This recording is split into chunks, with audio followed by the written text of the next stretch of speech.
The lights are off and away they go. Extremely loose. He's managed to hold on and he missed the complete. That is crazy stuff. Side Freitas is on the grass on the infield before. He slides through. He tags Richard Eck.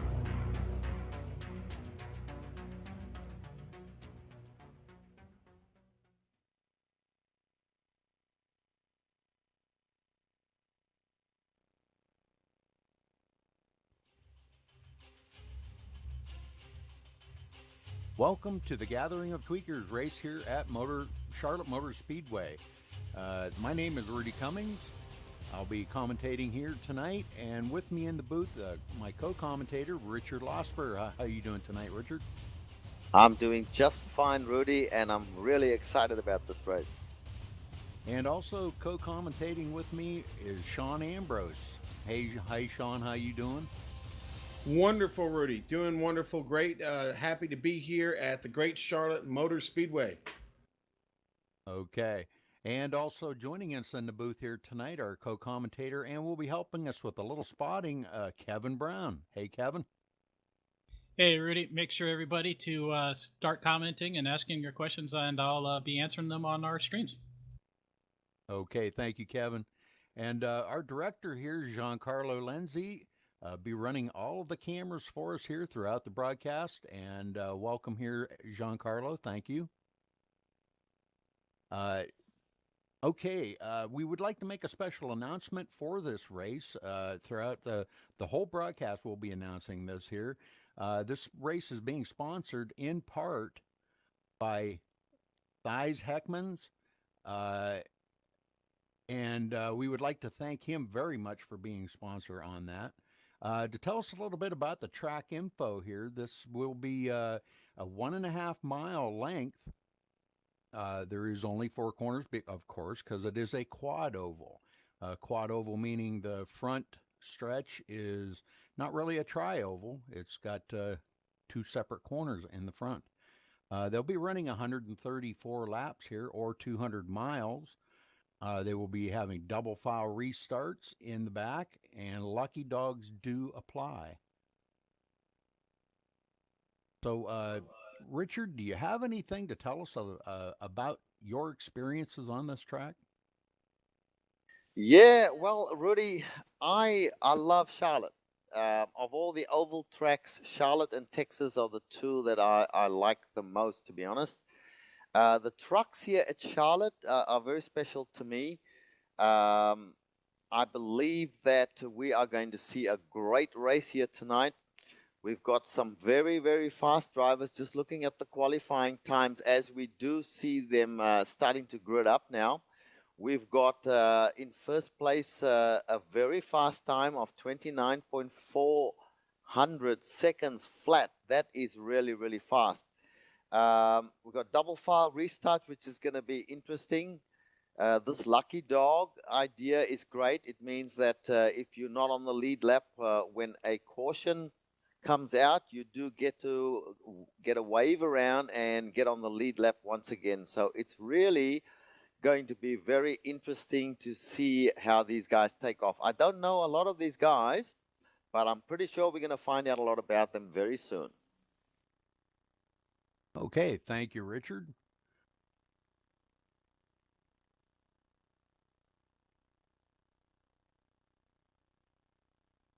All right, well, as they're getting ready to grid up here, let's see, as you were showing there. Okay, let's, Rudy, let's just run through the grid very quickly. Yeah, okay. So on our pole position here, we've got Kies Jokums with a 29.4, as we mentioned. We've got Denny Rates in second place with a 29.443. That's a great time as well. Neil Heckens, who is one of the organizers of this race, is in third place. Jano Panakit in fourth. And rounding out the fifth place, we've got Jos Van Horn. Sean, you want to take us through the next couple? Sure. In sixth place, got lining up Roy Visser. And in seventh, Kane Gerards. And then Dalton Collins in eighth. Nick Thyssen in ninth. Robert White in 10th. Excellent stuff. And we've got Thaman Nabirs in 11th. Dennis Jerison in 12th. Michael Mellis in 13th place. As we see there, Rudy, that the pace car has just taken off. We'll quickly run through the rest. Ben Hogan, 14. 15th place, Remco Moot. 16th place, Jack Toms. Over to you, Sean. Right, in 17th, Michael Koenig from the United States. In 18th, Davey Duhey. 19th, Pascal Lan. 20th, Mark Figueres. 21st, Robert DeRouge. Chris Kessler from Florida in 22nd. Michael Carter in 23rd. Florian Frank in 25th. And rounding out the last five, Eric Mulder in 26th. Kevin Brown 27th, Richard Cortland in 28th, 29th, Jeff Williamson, and rounding out the field in 30th, Ronnie Van Hezek. All right. Well, Rudy, back to you to call us the start for us, buddy. Okay, well, thank you guys for giving us that rundown. Appreciate that very much.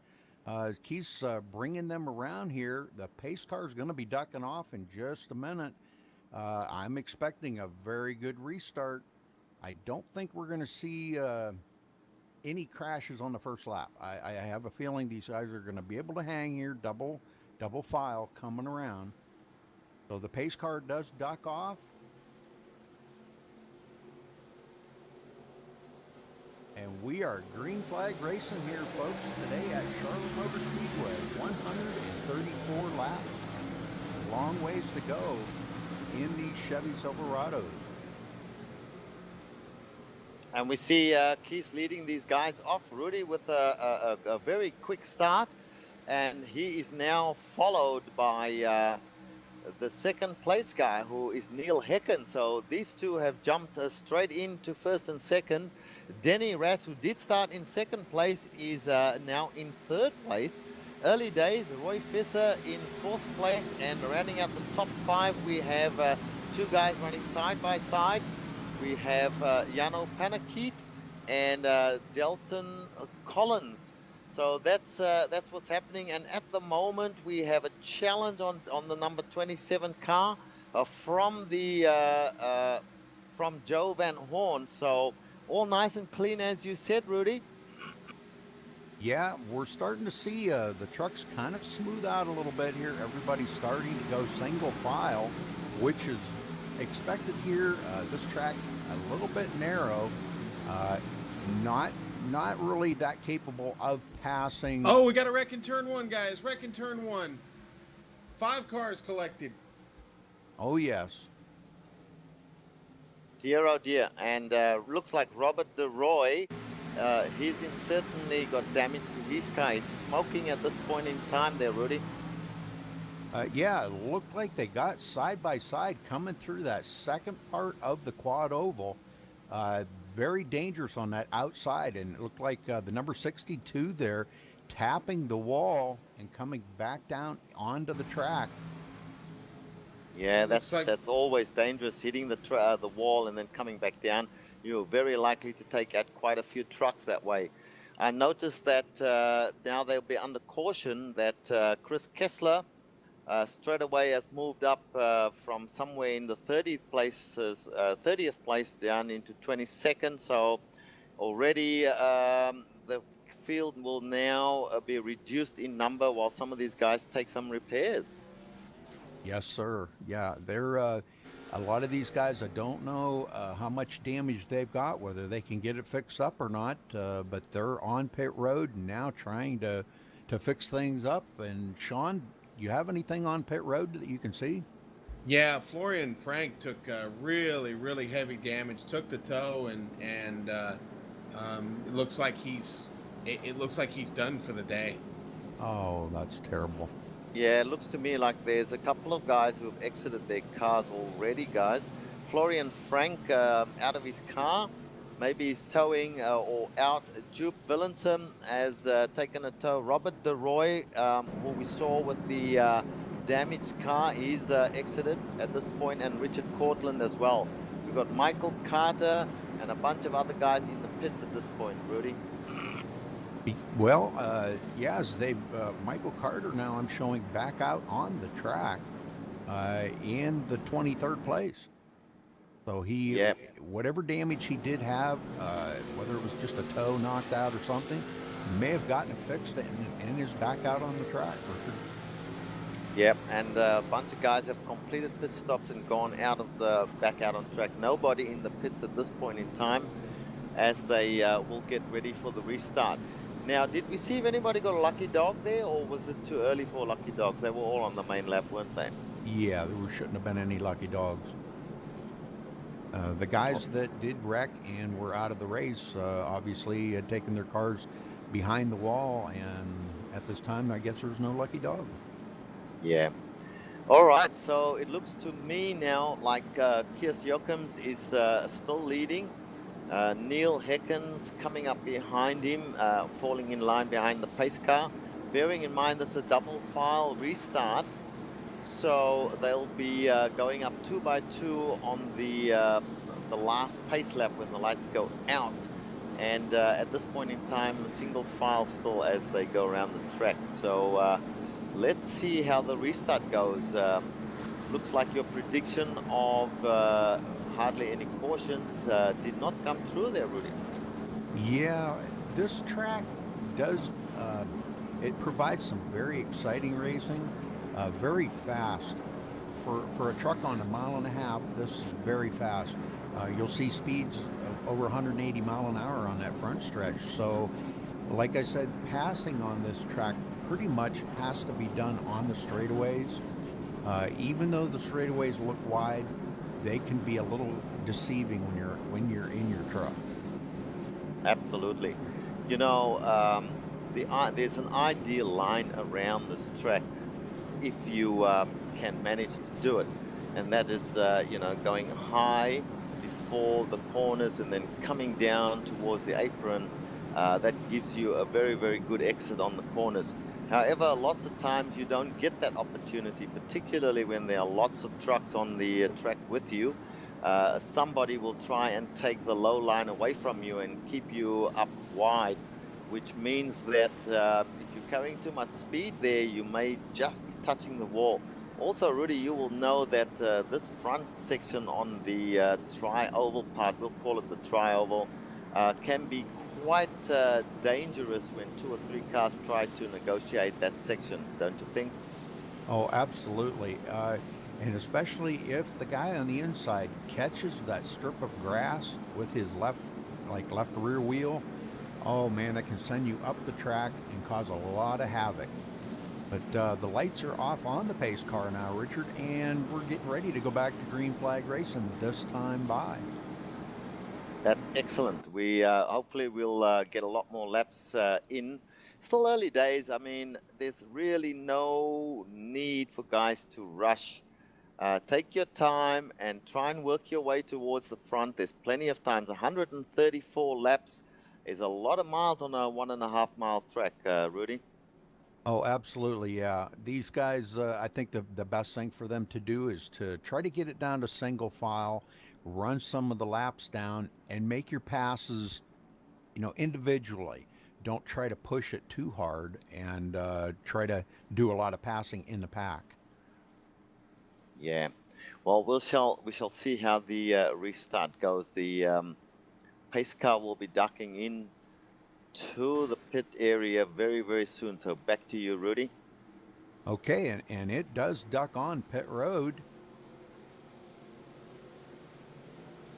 And we are green flag racing once again here at Charlotte Motor Speedway. And it looks like our leader is going to jump right out again like he did on the start. Oh, and Rudy is blinking a little bit, which in iRacing indicates that he may be having some connection problems. Let's hope that doesn't happen, because would be tragic if he has to back out because he doesn't have a good connection or loses his connection.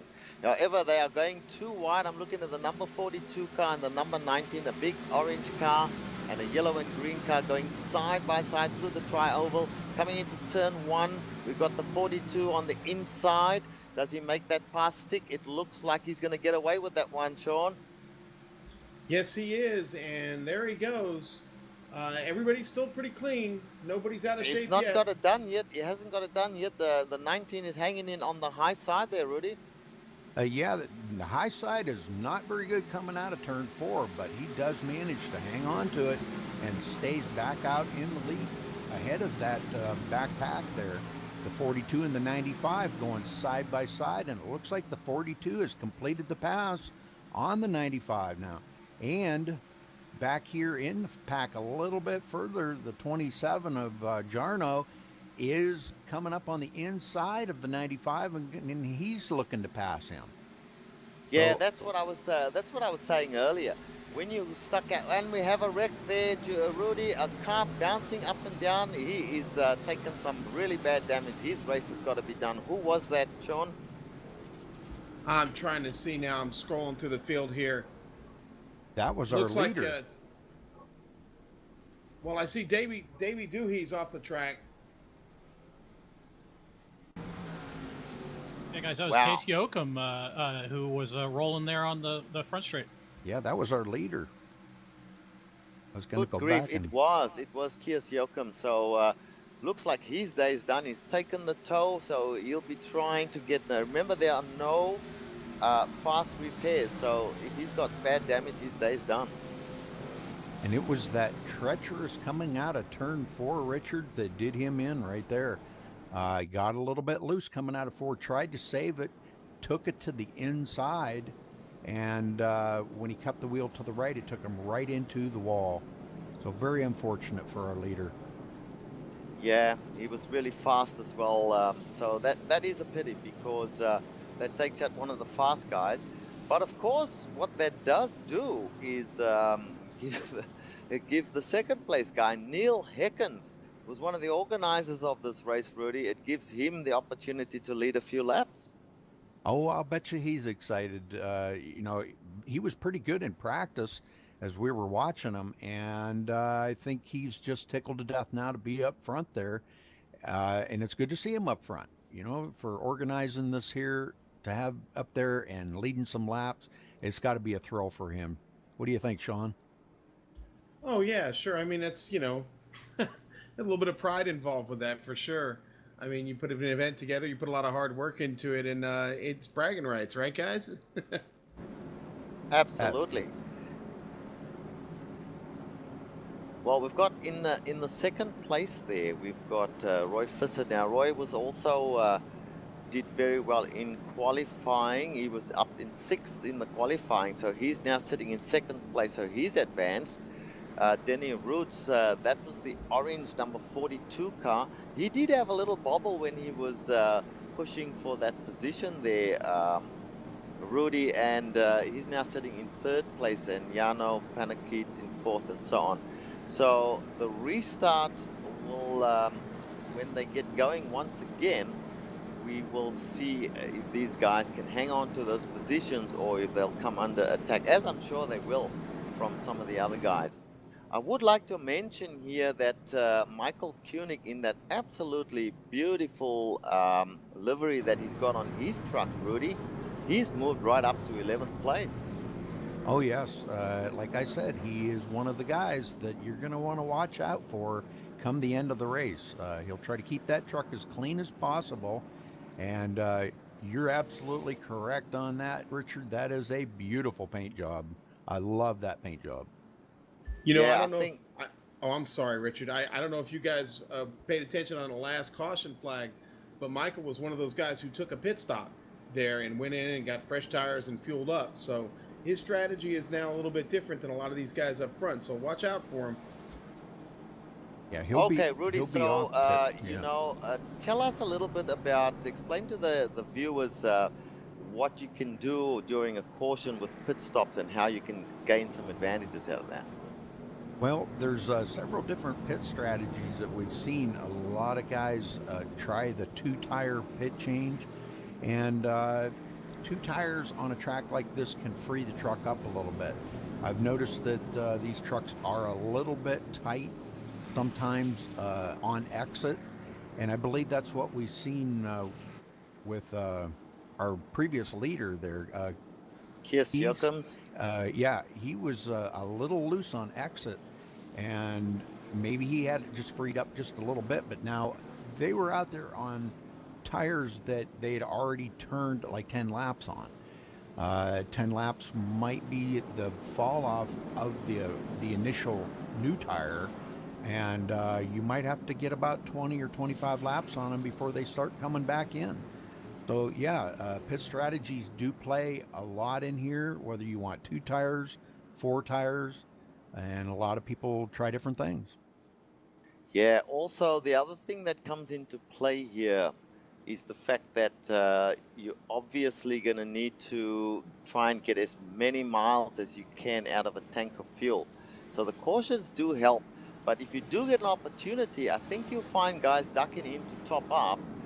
Lap 14 at this point is a good time to top off your fuel as well if you get the opportunity under caution, because you never know at the end of the race that extra bit of fuel that you took on early when it didn't matter if you lost a position or 2 under caution can stand you in good stead at the end of the race, Rudy. Oh yes, of course. Getting off of your pit sequence with other drivers kind of does give you a little bit of an advantage, I feel. That way you're not Pace cars trying ducked to. in, pace cars in. I'm sorry. They're back under green. Go ahead, Rudy. Yeah, as our leader pulls away, Neil pulls away by quite a little bit now. Really hooked up and rolling, pulling away from Denny Rates. Yeah, Neil really got a nice jump on the start there, I'd say, to be honest with you. And we got Dalton Collins in a Mid-South, another American driver here, kind of a 95. He just went clean by the 3rd place guy of Denny Reds and took over that 2nd place. And now the 42 orange car is under attack once again by that 27 car that we mentioned in the previous stint just before the caution, Rudy. Yeah, Jarno seems to have it really going on here. As he comes around, he did catch the apron a little bit, but it seemed like it helped him in making that turn and completes the pass on him. And pulls along with him Roy Visser. We were talking about him a little bit ago, and here he comes. He's coming back up to make a challenge. Yeah, and it looks like the 42, the orange 42 car of Denny Rhodes is going backwards at this point in time, because he's now under attack by Dennis Jeressen in the, not sure, 82 car is that? Yes. Coming up behind him, and the 50 car as well. So look for these guys to try and take away his position. He doesn't run a very good line that I can see there, Rudy. He seems to stay a bit on the high side instead of coming in really low. And that leaves him open to attack by anybody who grabs the low line going into the corners. Of course, yes. You've got to stay on that white line going into the turns and coming out, or somebody will get a nose underneath you, and when they do, they're going to go by you, and they'll just freight train by you. Everybody will go by you on that inside. You can't get back down. Yeah, that's quite correct. So let's check in on our top guys now, because it seems to me the lead has changed. We have Dalton Collins in the lead now. So he's run Neil Heckens down and passed him, Rudy. Yes, he is very, very hooked up today, but you know, Neil right there on his heels, and we have another caution. Caution once again. Did you see what happened there, Sean? Well, Eric Mulder was one of the trucks involved. I do know that.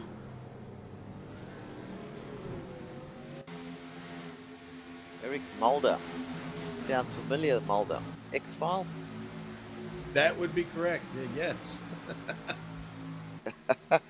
And but his name wasn't Eric, I don't believe. It was somebody else, Mulder. But anyway, I'm looking at his car right now, the 23 car, sort of a deep orange car. He's got some damage on the back there, Rudy, so he'll be heading to the pits maybe for some possible optional repairs. No, Yeah. He stays right out. He hit that outside wall again coming out of turn 4, and as we always say, that seems to be the place where a lot of people lose it, coming off of turn 4. There's quite a little transition from the turn to the straightaway, and if you don't hit that just correctly, it will make you loose. Absolutely. The car is naturally loose coming out of turn 4 there. And if you've got others around you, the air that, the push of the air that gets created can quickly push a car into the wall. Isn't that right?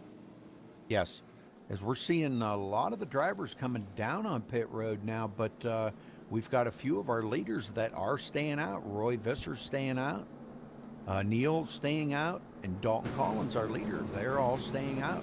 I believe they may have short pitted earlier and want to stay out on these tires.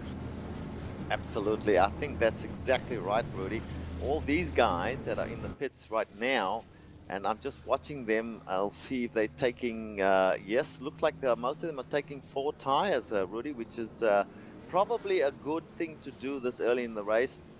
20 laps gone, 21 actually, so it might be a time to take 4 tires if you haven't pitted before. And most of these guys in the pits right now have not pitted. The other guys out front that have stayed out, looks like they did do the short pit early on, so they elected to stay out because their tires are reasonably fresh, and also they've done quite a few laps of the field that they've got. That's correct. Sean, did we get a lucky dog on that caution? We did. Davey Doogie got one, and so he's going to get back on the lead lap with everybody. Looks like Jarno Panakit was the first one off of that mad dash on pit road. Looks we had about a dozen drivers decided to come in and pit there. Very good, very good. Well, Dalton's still leading them around here, followed by Neil, and we've got Roy Visser, right there in third. So what do you think about the race so far here, Richard? Well, too many cautions as far as I'm concerned, Rudy. We would have hoped not to have seen, what is this, the 3rd caution now in 20 laps? That's a fair bit of caution laps that they're driving. It might save them some fuel, but doesn't make for very exciting racing. Well, you know, I've rarely seen a race here run with the trucks that there hasn't been a lot of cautions. It does kind of bring on some heated track involvement out there, though. Sometimes the guys get a little upset at one another, but you know, when you're loose on the track to begin with, it's kind of hard to get, you know, upset about anybody else, you know, wrecking or anything like that. But some people, I don't know, they just don't. They got to be patient out here. Patience is a very, very strong key on this track. What do you think, Sean? Well, yeah, no, you said it, Rudy, for sure. I mean, you have to be patient here. We talked about it before the race started. You know, maybe sometimes the best strategy is to kind of lay back.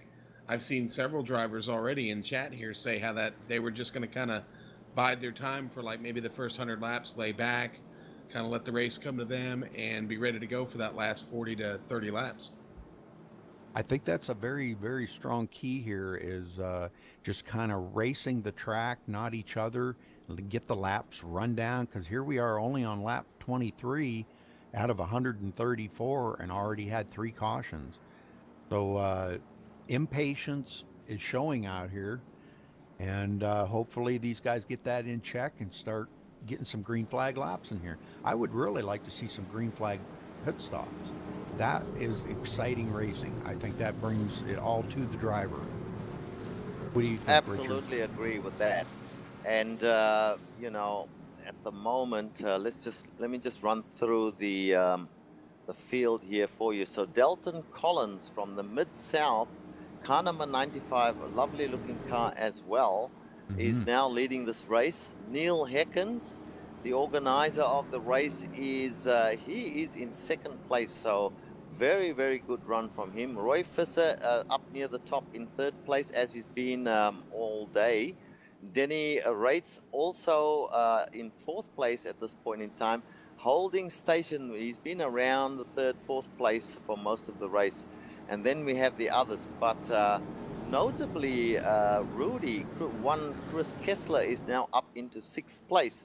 So that's a big improvement from where he started. And we've got Ben Hogan, Dennis Jerison, and Jarno Panakit. I think that is somebody we need to look out for because he's been having a very, very good race so far. As the pace car ducks in, back to you, Rudy. Yeah, and boy, 95, he jumped. The starter, Dalton, just took right off. And man, did he pull away from the field. Everybody's starting to single file, and I think this is going to be a key here, the single file. And like I said, race this track out a little bit before we start going double file and racing each other. Absolutely. John? With 134 laps, the last thing you want to do on lap 25 is race somebody. I would rather, you know, let off from the gas just a little bit rather than try and risk some damage or getting into the wall by racing somebody. Although, as I'm looking at Chris Kessler at the moment, he's got his eye on the guy in front of him, which is Denny Rates in the orange car. So let's see how this pans out. At this point, definitely all of them have learned the lesson, I think, and they're all single file. So let's hope it stays that way for many, many green laps. Sean, what's going on with Michael Koenig back here? He is up to the 10th position. Can you give us a little bit of info on him? Yeah, Michael's running hard. He's in a three-car battle here right now, or three-truck, if you will, and working the draft right now, keeping up, and you know, I don't know, I think he's got plenty left in that truck. He's not been into trouble to get his way to the front, so he's looking good right now. Like I said, he's just working with 2 other trucks, keeping it clean, and they're making progress on the rest of the field. Yeah, as I was watching Cohen right there ahead of him, did tap the wall a little bit in the front stretch. Not enough to cause any damage, but probably enough to got his attention. But yeah, these 3 here really battling hard as the front leaders are all single file, as they should be on this track. They're keep your eyes on Neil Heckens at the moment in the 41 white and black and orange car.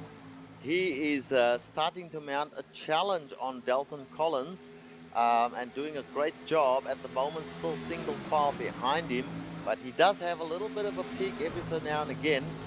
Dalton Collins has wised up and he's hugging that white line so as to not give Neil Heckens any opportunity to get inside him. But now Neil Heckens definitely has a look on the inside, falls back into line once again, and now looks again to the inside, and this time he might have something because we got one we had Dalton Collins staying wide. Go ahead, please. Got one, went through the grass there on the front stretch. Eric Mulder but it didn't bring out The the X-Files. caution. That's the X-Files guy. Yes, it is, and he kept it under control. He's back on the track and no yellow flag. Great. Well, good on him for doing that. Yeah, as Dalton continues the battle here with Neil, that is some great racing going on up in the front. But, you know, it's something I was looking at back here a little ways. Ben Hogan has moved up through this field quite a bit and is coming, making a charge toward the front of the field. He's passed a lot of trucks there. And have a look at Roy Visser, guys. This Roy Visser now, he has connected up with the leading two, and his car is looking strong. His truck, sorry, is looking very strong. And I would be looking for him perhaps to start sizing these other two up. As we see Neil Heckens going to the inside, I think he's going to make a move there now, Rudy. He's definitely on the inside of Dalton Collins, and coming out of turn 4, that is very, very risky. Dalton is forced wide, and so Neil Heckens definitely has the advantage here right now. Yes, as Roy Visser looks right there, he's right on the back bumper and trying to go with him. If these two could draft down the backstretch, they may have something for him going into turn 3. Coming out of turn 4 could be a little bit treacherous. Yeah, it looks like Dalton is doing a good job up high there. Not the place you want to be, I have to say. Whoa, and he comes right down. He nearly got right into Neil Heckens there. They are getting a bit loose there, as you know, as the draft, the airflow from the various trucks are pushing each other around, Rudy. Oh, definitely, yeah. Sean, we're seeing some other battles right behind these guys as this front pack here has all gaggled up together. Can you give us some input of what's going on right there in the pack? Yeah, we've got Kessler and Garrison and Paniquete and Hogan all right there, just mixing it up, going from one group to the next, and pretty wild racing right now. I mean, they're running fast, really fast, and you know, oh man, he just slid right off the bumper there. Yeah, some really great racing going on right now. Just hope they can all keep it in line and avoid the caution. Oh, he got a little loose on the bottom there. Ooh. Dalton Collins, his truck is very loose at the moment, coming out of the corners or going in as well, and he's gone backwards from first place. He's now in 4th place. He's under threat right now from Ben Hogan. Chris Kessler has passed him. Roy Visser has passed him. Neil Heckens is leading the race at the moment, and I think Neil's truck is looking really, really strong there, Rudy. Absolutely, and I think Roy Visser's just setting him up for a good pass here, as they're all a little bit loose coming out of turn 4. We see every one of them. You can watch the tail of them trucks wiggle just a little bit coming off of that turn, and that's highly notable about this track every time we run here, Sean.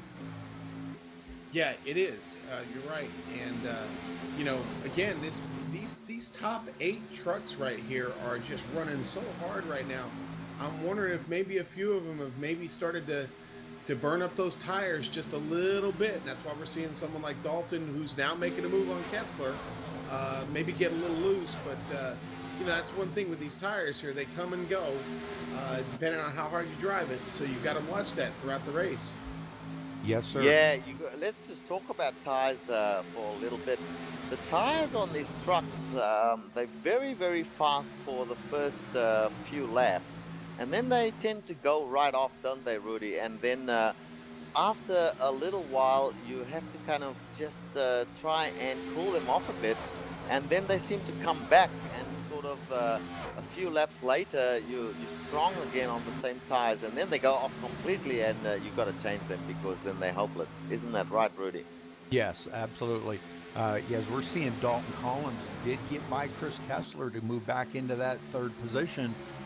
But we have a new leader. Visser has mounted a challenge on Heckens. He's got by Heckens, and he's now leading the race, Rudy. Yes, great job by him. That was a good, clean pass. And them two really battling it out nose to tail. And you were right about that, going back to what you were saying about the tires. We're seeing a lot of the drivers struggling a little bit. Our previous leader there, Dalton Collins, I believe what he did was he kind of backed off a little bit, cooled them tires off, and then he mounted another challenge to get back up there and passed Chris Kessler for the third spot. Sean? Yes, he did, and it's working for him because looks like he's gaining a little bit every lap. But Neil Heckens is really working on Visser here. He wants to get back to the point, and that's where the clean air is at, and the best run is at, and he's working on it. But here comes Dalton again, going into turn 4 here, and he's making a run up to him, and Kessler's right behind. It's an amazing battle up front here. They're running flat out. We're finally getting some consistent green flag laps that we were looking for earlier. Absolutely, and one of the drivers that I'm just having a look at the moment is Michael Koenig. Now, Michael Koenig, he's kind of falling back a little bit and having a little private battle here with car number 50, and that is the car of Jos Van Born. So these guys, it's still early days in the race yet, so they're just laying back a little bit by the looks of it, and seeing if they can get an opportunity to catch up at the front too. But the action is definitely up at the front with Dalton Collins now mounting a challenge once again on Neil Heckens. He is right behind him. Will he go to the inside? He does. Neil Heckens did not cover that line, Rudy, and now he's forced to the outside. He does get pretty close as they come out of the turn 4 there, gets close to Collins, but he's been forced to the outside line, and Collins retakes the lead in the race, Rudy. Absolutely. I felt like maybe Dalton was a little bit challenged when he was on the outside there previously. When he went to the back, he might have been a little bit challenged by these guys. The outside is not a fun place to be when you're coming through that quad oval. And he was a little bit challenged by that and got loose, and that's why he went back, cooled them tires off, and is now back out in the lead. And we've got Visser right on his tail, ready to pounce. And it seems to me that sorry, I've just missed the name now. What Neil Heckens is doing at the moment is what Collins did previously, and that is just cooling off a little bit so that he can make. They're all still nose to tail. There's no question that anybody's getting away from anybody else. So the top guys at the moment, Dalton Collins now, he's been pushed to the outside once again. Roy Visser is the one challenging him, and looks like Roy Visser might go ahead and take the number 1 place. Just behind them, you've got another double group with Kessler and Heckens. It looks almost like a restart, a very, very fast restart with them double file, Rudy, as they get very close to each other coming into the quad oval. Very dangerous stuff there. Chris Kessler keeps it down low. Neil Heckens stays up high, and now under attack by Jarno Panakit, who now challenges the 41 car, and he's on the inside. One would imagine he might well get that position, but Heckens holds on, and they're very close to each other. I don't like the looks of this at all, Rudy. No, this is the dangerous part of the race. But you know, these tires, I think, have reached a comfort level. Like we were talking, when you get about 20 laps on the tires, they start getting a little bit more grip coming off the turns. And I think the guys are getting a little braver to start making these passes. They've coming up on completing 48 laps already now. We've had a good long green flag run, and looks like Chris Kessler now going to challenge Visser on the inside, and he's going to go into the second spot. Great run, and already he's having a very good run, and he's right on the back, and he's going to the inside now of Dalton Collins, and looks like he might move into the number 1 position, having started in something like 30th place. I am not surprised by that, to be honest. These guys do a lot of oval racing and a lot of racing in the trucks. So we shall see how it all pans out. We're still a long way from the finish. I like the looks of Roy Visser. He's been keeping it really, really straight and fast. And also Jarno Panakit doing a great job here in 4th place at the moment, Rudy. Yeah, as Chris does complete that pass on Dalton, Dalton kind of figured out a little bit how to go through that quad oval and did it a lot better. Now looks to the inside of Chris.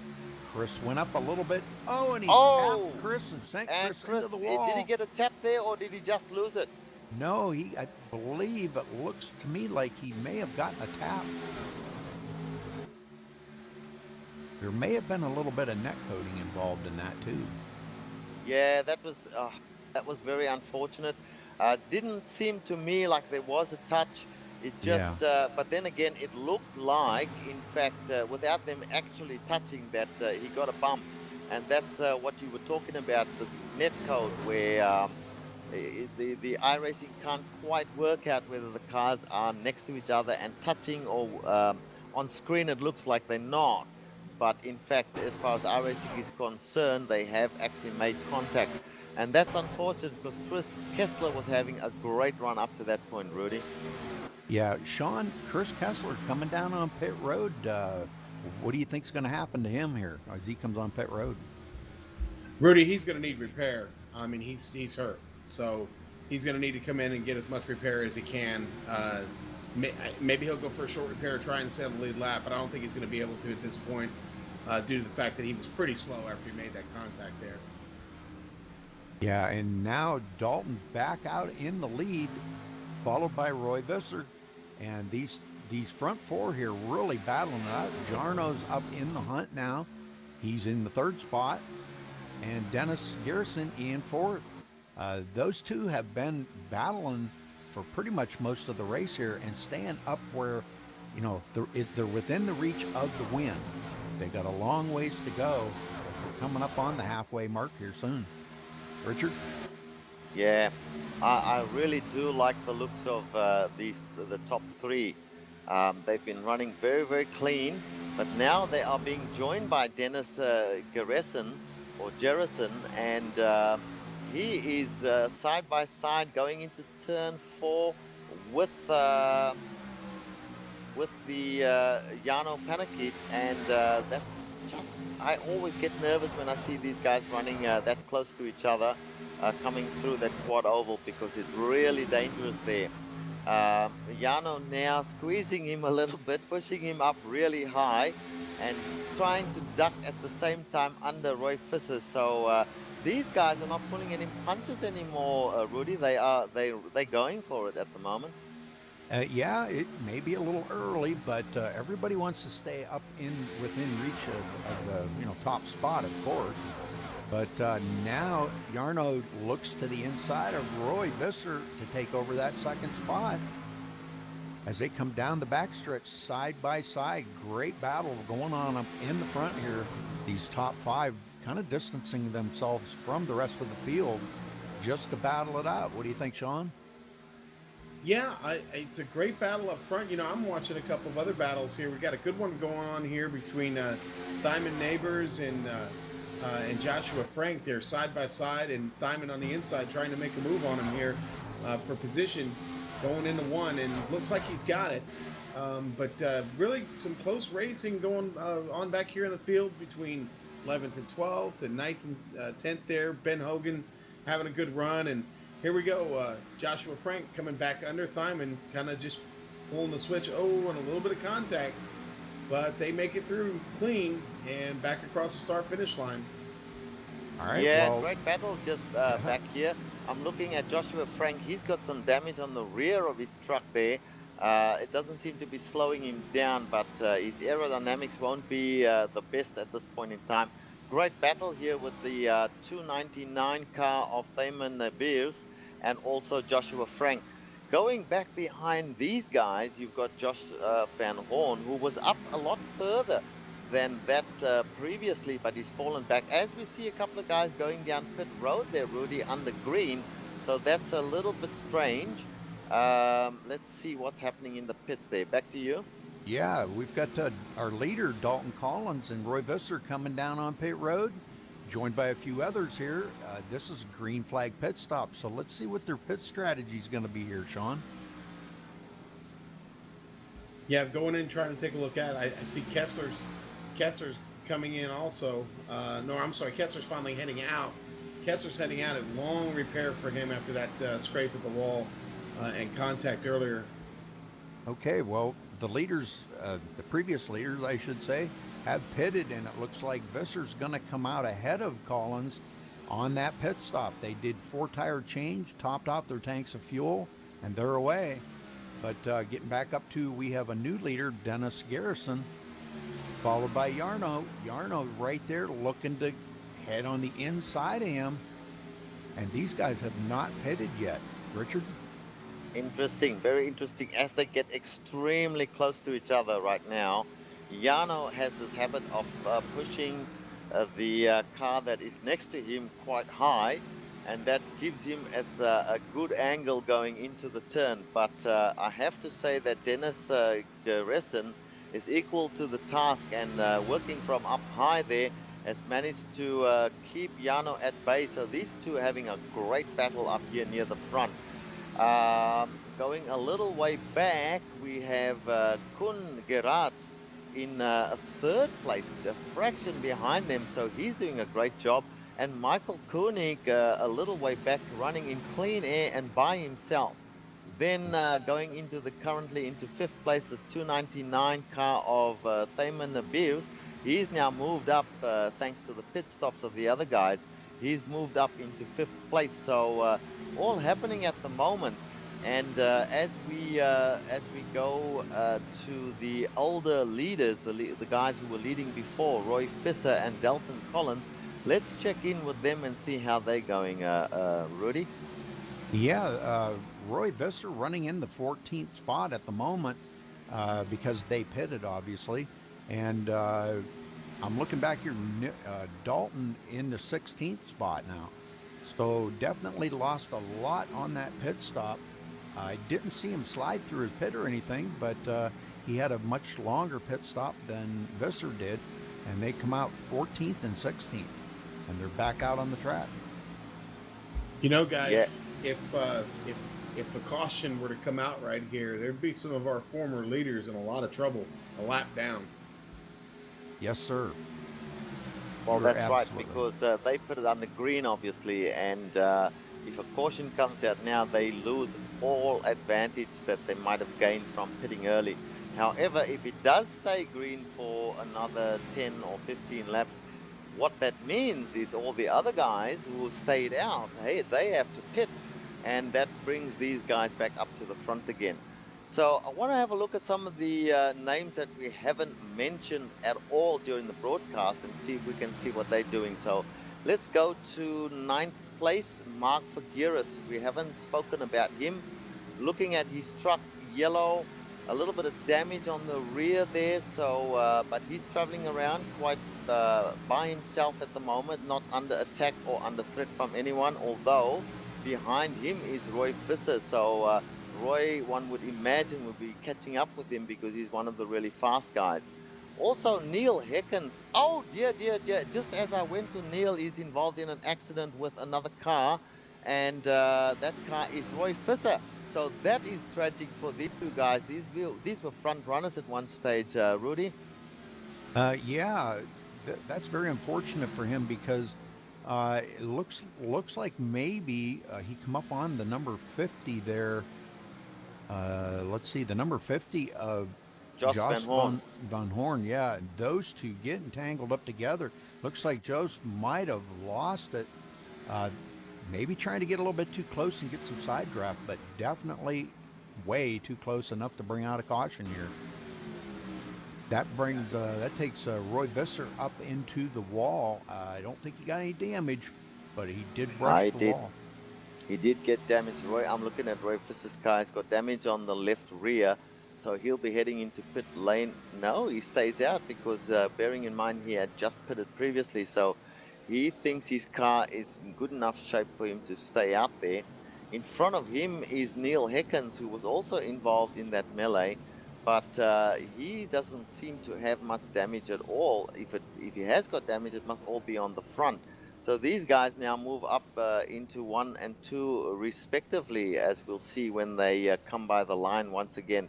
But again, we're now on a caution, and it might be an opportunity for us to take a quick break and grab a glass of water or something.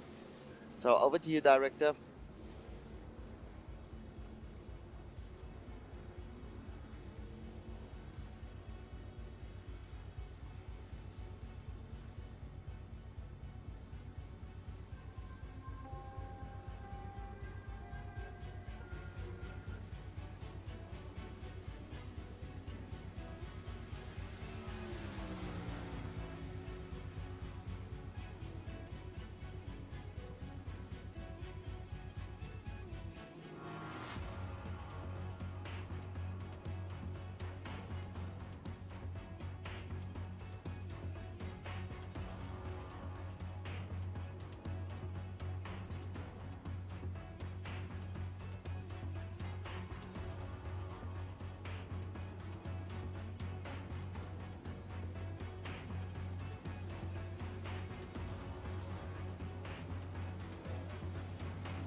Welcome back here to the gathering of the tweakers here at Charlotte Motor Speedway.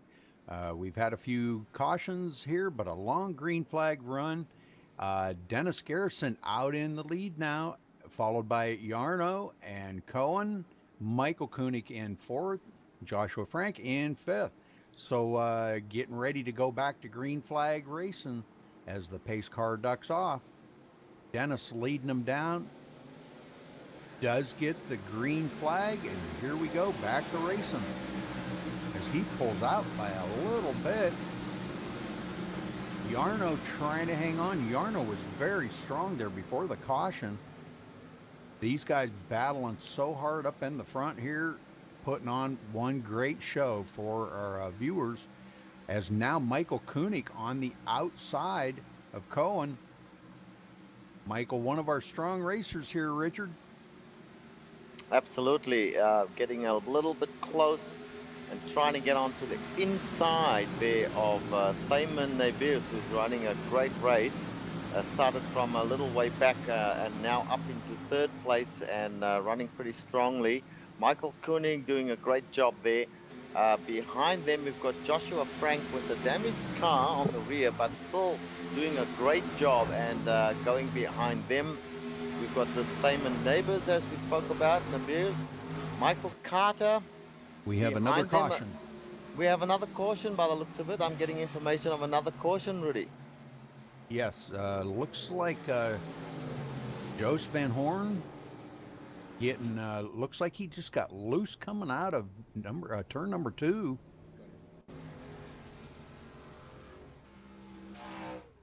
Gosh, that's unfortunate. We only had about 2 or 3 laps, 2 laps on the green, and now we're back onto the caution again. But will give us an opportunity to have a good look at some of the guys that we haven't been looking at before while they're under caution.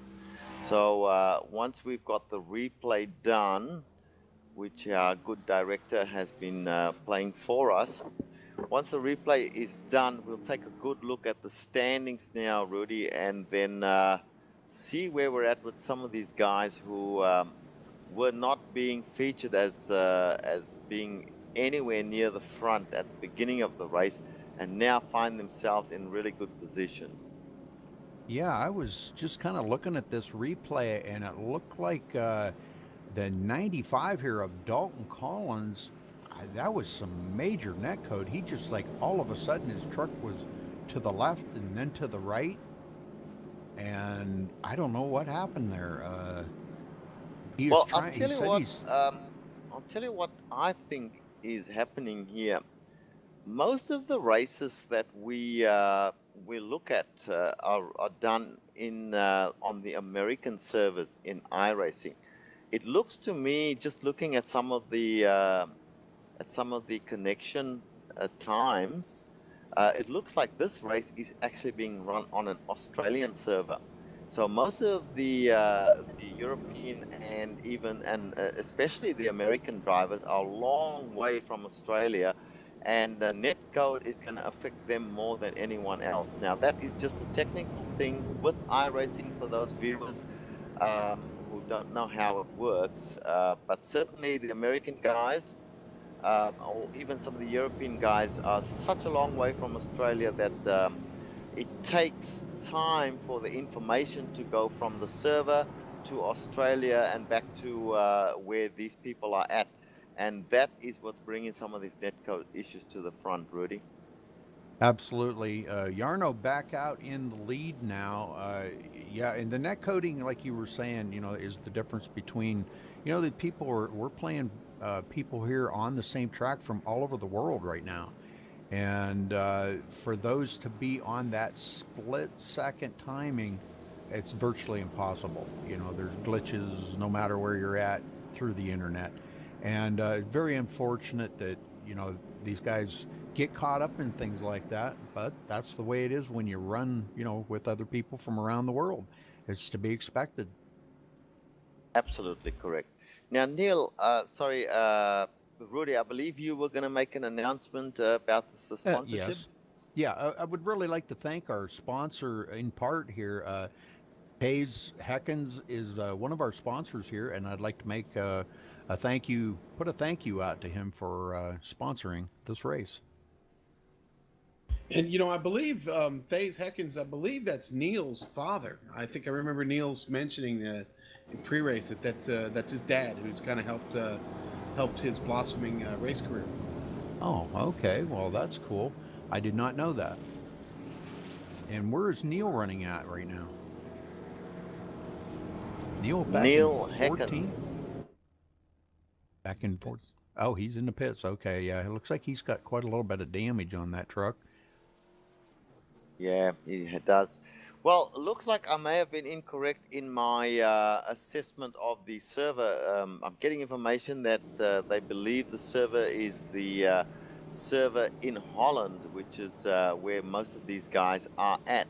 Still, it does mystify me because I've got a 0.33 or 33 hundredths of a second connection time to the server, which normally I wouldn't get unless I'm in Australia. But such as it is, we are back under caution.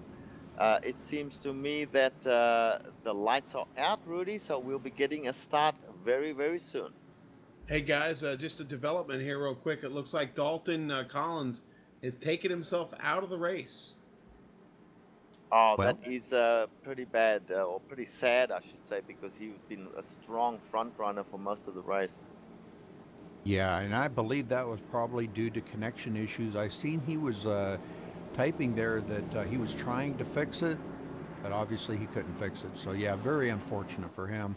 Very strong runner, and we'd like to give a shout out to you, Dalton. Great race today, and thank you for for removing yourself from the server for that connection issues. And sorry about your race. All right, the lights are off on the pace car. Jarno bringing him around as the pace car's getting ready to make that hard left turn onto pit road. And we're going back to green flag racing here in just a second. And Jarno taking off, and green, green, green, here we go. Good stuff. It's always a good thing to be in first place when you do a restart, because nobody else knows when you're going to take off, and you always tend to get the jump on the other guys simply by being in the first position. So that's pleasure went to Jarno for this particular restart. He's now followed by Dennis DeResson. So Dennis doing a great job. He was way down in the beginning of the race, or much further than he is now, and now he finds himself in second place. Caution out again. Do we have another caution? Yes. Dear, oh dear. That's like 4 laps and 2 cautions. Yeah, this is the thing that we talk about all the time. In this race particular, this track kind of a little bit of on the challenging side, and when you're coming up side by side, sometimes in that quad oval can be very dangerous. Somebody doesn't know you're on the inside, and that's exactly what happened to Ben Hogan. So Ben Hogan was involved in that one. Yeah, Eric Mulder come down into Ben Hogan, and he probably did not know that Ben was there. Well, I'm looking at Ben at the moment. It doesn't look like he's got any damage, and he's still circulating. He hasn't come into the pits yet, but Eric Mulder, on the other hand, Mr. X-Files, he has got damage on both sides of the rear of his car right now, and it looks like he might even have some damage on the front as well. So I think a visit to pit road is what he'll be thinking about right now. Yeah, it looks like Mulder coming out of the dog leg there off of 4. He just came down a little bit too far, and unfortunately that's what brought out our caution. All of our leaders coming down on pit road now. Jarno coming down, Michael Koenig. So these guys wanting to top off their tanks with fuel, get 4 fresh tires, and get back out there. That's going to relinquish the lead to Dennis Garrison. Well, remember we were talking early on about number of laps that you can get on a set of tires, and on a fuel full tank of fuel. And it looks to me like they're within that final stop window now, even though we are looking at 80, we're looking at 54 laps to go. Do you think they can do that on fuel? They'll struggle on tires, though. I don't know if I think they might be able to make it on fuel. This could be the final pit stop for them. But I see everybody taking 4 tires, and they've come back out. Jarno back out, Michael Koenig back out, and both of those have taken 4 tires. Yeah, they need to do that. If you're going to do a 54-lap run, you're going to need to be very, very easy on your tires, because normally these tires won't last 50 laps. You're exactly right. Dennis Garrison is, I believe, off a pit sequence. That's why he has stayed out. He's not on the same pit sequence as Jarno was, or Michael Koenig. So him staying out on these older tires and Cohen right there too, and Mark behind him, Jack Toms, let's see, Denny Rates. These guys all staying out ahead of Yarno, and now they're going to be on a little bit older tires for this restart than Yarno has. Now Yarno's going to be fast on a couple laps, and then he's going to find that slick position for a few laps until the tires start coming back in. So how did the pit stops go there, Sean? Did everybody make a 4-tire change, the ones that pitted? We don't seem to have Sean with us at the second, but okay. I was watching the pit stops as well, and yes, most of them, if not all of them, took 4 tires, and obviously topped off their fuel. So it's going to be very, very interesting after this restart if they can get a few green flag laps under their belt. But by the way it's going now, I don't think that will happen, and we will have another caution. That may give people an opportunity to come in and grab another set of tires, because they still got a long way to go. We're on lap 81 out of 134, so still a very long way to go, Rudy. Oh, absolutely, yeah. 50 laps, 54 laps. That's quite a few laps to turn here. And if these guys have not pitted up in the front, they're going to have to make one more pit stop, I believe, because there's no way they can get the rest of these laps in.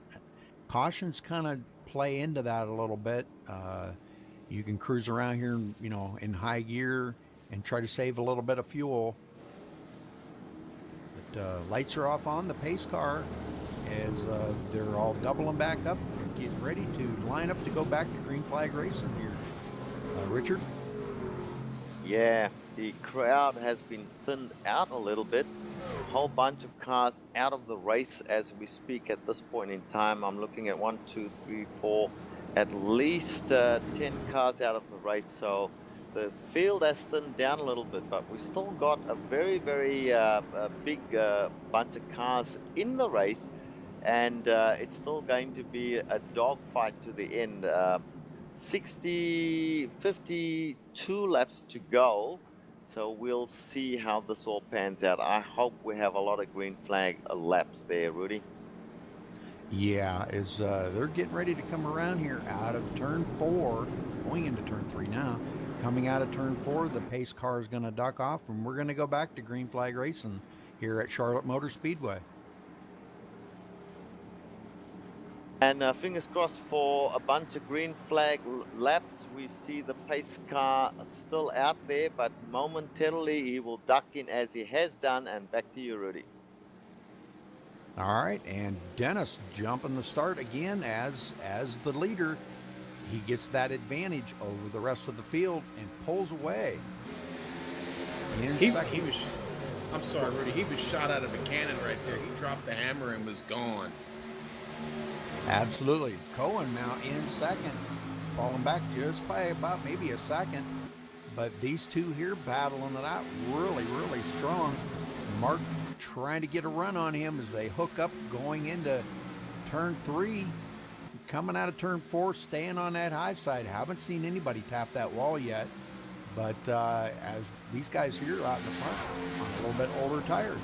But look out, folks, because here comes Yarno in the 4th spot, and he's up there with 4 fresh feel goods on that truck.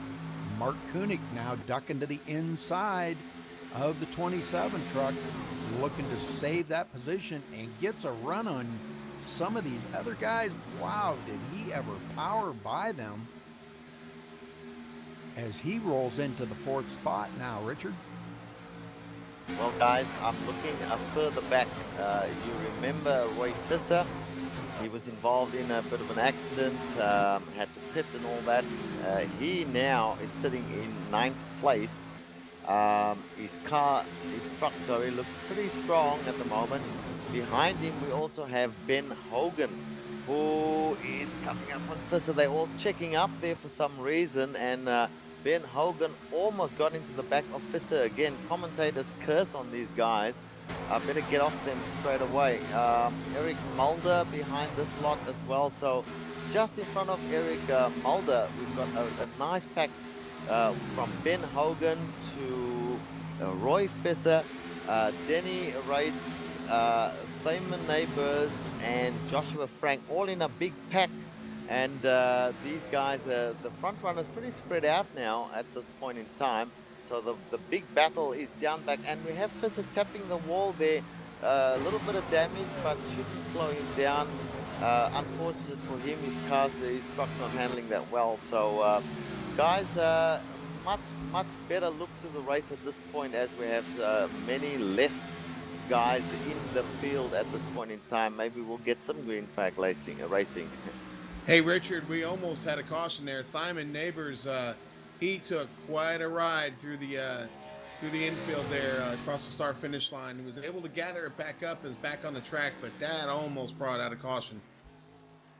Yeah, and Roy Visser kind of just brushed the wall a little bit here as he was going through that turn 4. It's always happening on turn 4, isn't it, Rudy? Yeah, absolutely. Either in turn 4 or on that front stretch in the dog leg. Oh, our leader's in the grass. Our leader's in the grass. Oh, he took quite the ride across the grass. Dennis Garrison comes down off the pit road there, but saves it coming around turn 2. Stays well off of the racing surface, so he doesn't cause any caution. And great job, great save by Dennis. That was a wild ride. I've done that a few times myself, and it feels like the car is totally out of control. You're just hoping and praying you can knock the thing and get it back on the track. He did a job in safe, but of course he's lost a whole bunch of positions there with him. Yeah, as Cohen now takes over the lead, Michael Koenig in second, and Yarno in the third spot. And this is what we feared. Yarno out there with them 4 fresh tires, running down these guys that have a little bit older tires.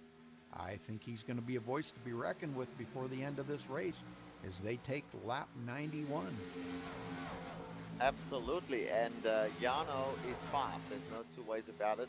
The guys in front of him, Michael Koenig has taken a steady as she goes approach, and he now finds himself in second position. And Koen Gerards is in first place. We shall have to see what the mettle is of Koen Gerards as these other guys come up and start to challenge him. Doing a good job at the moment there, Rudy, but we shall see. Absolutely, yeah. He out there with a little bit older tires, but like I said, when you got a little age on these tires, there is a spell in there where they run really, really well. And like you said earlier, when the fall off comes, it comes hard on you. Michael Koenig now getting passed by Yarno. Yarno going into the second spot. So great job out there by Yarno with them 4 fresh tires as he sets his sight on our leader Cohen out here and trying to get a run. Michael Koenig is right there in the third spot, staying on his bumper. These 3 battling it out really hard, Sean. Yeah, yes they are. Great race up here. You know, Richard talked about Koenig earlier in the race as we were getting started today. And here he is up here running the top 3. Looks like if he can keep it clean, he's going to be a factor in the end. And guys, just behind them, there's a little pack of 3 cars. Joshua Frank and Ben Hogan, who are quite fancy. Ben Hogan's been running a pretty good race. He hasn't had a lot of luck. And then we've got Mark Figueres in front of them. So these 3 have been battling for since the restart, actually. And they've been swapping positions, and what's happened now is that Michael Hogan has taken over that particular place, which, sorry, it's Ben Hogan, it's the 6th place, or 5th place actually now, because Mark Figueres is behind him, and that's a useful position to be in. He's got some ground to make up on the others, but he's in a very useful position to mount a challenge to the front runners if there is another caution. You know, I don't know if anybody else is seeing this, but I'm seeing Hogan blink a little bit. Looks like he's maybe having some issues and he's loose, but he's still holding position Although Mark is making a move on him right now to the inside, going into one. Yeah, they've Yeah. been doing this since the restart, Sean.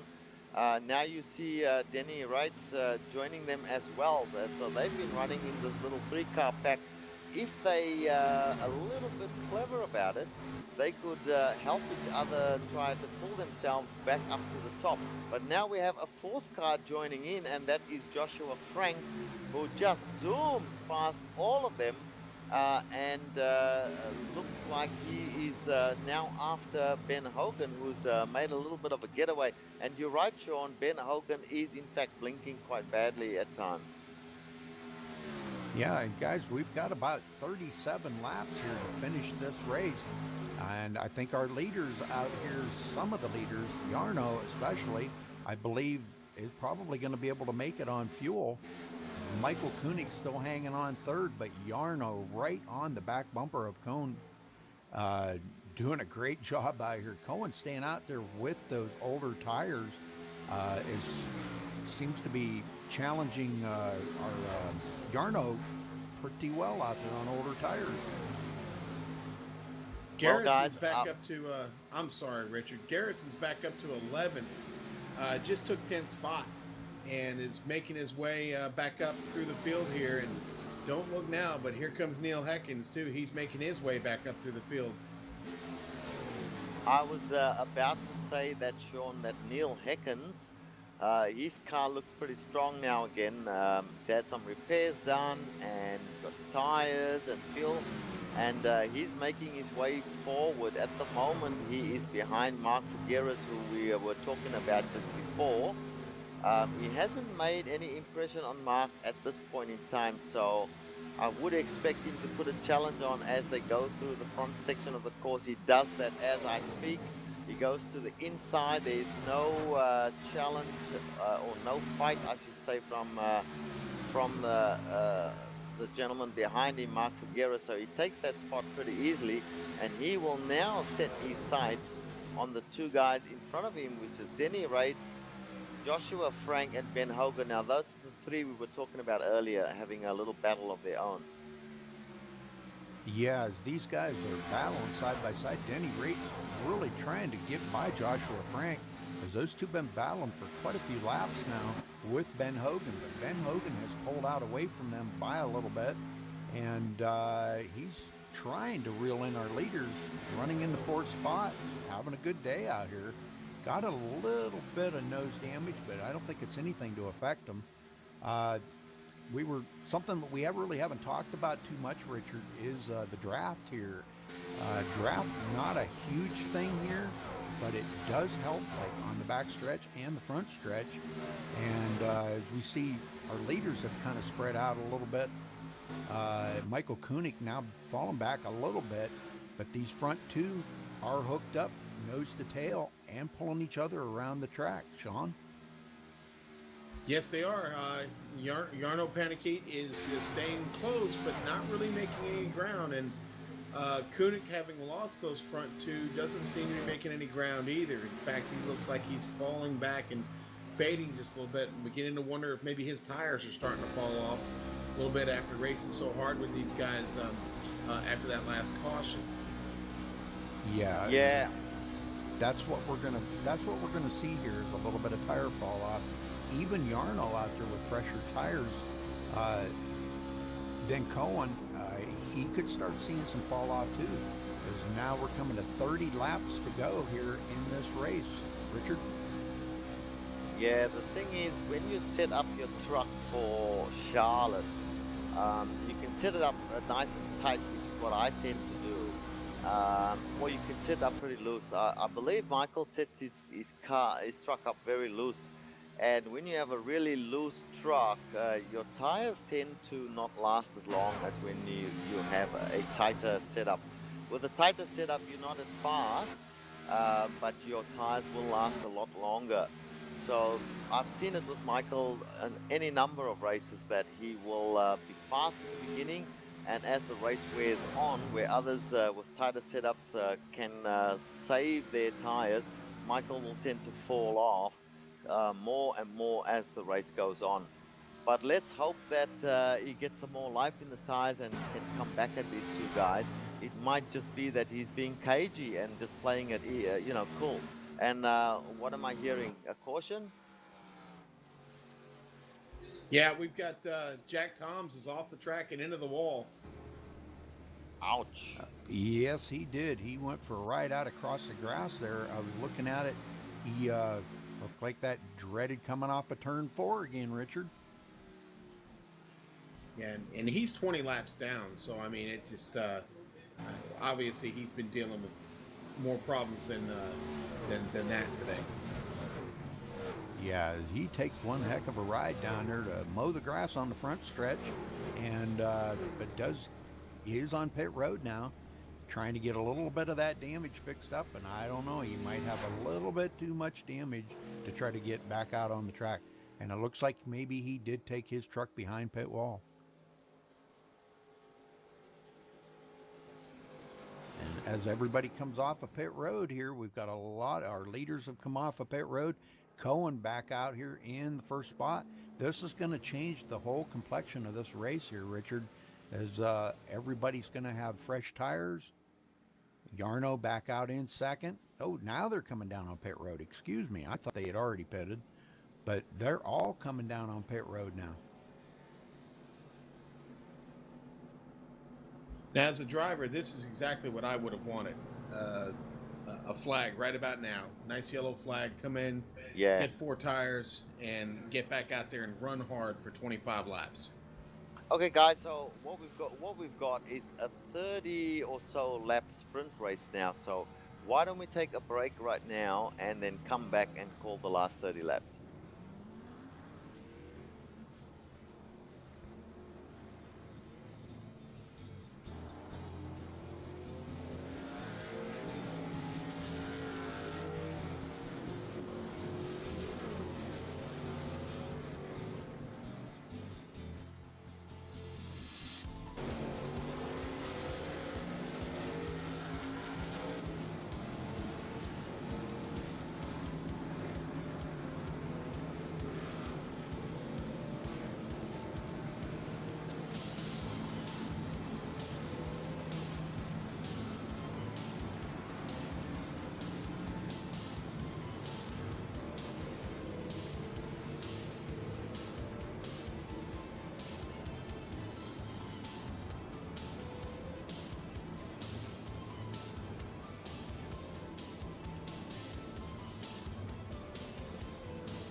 All right, welcome back here to Charlotte Motor Speedway.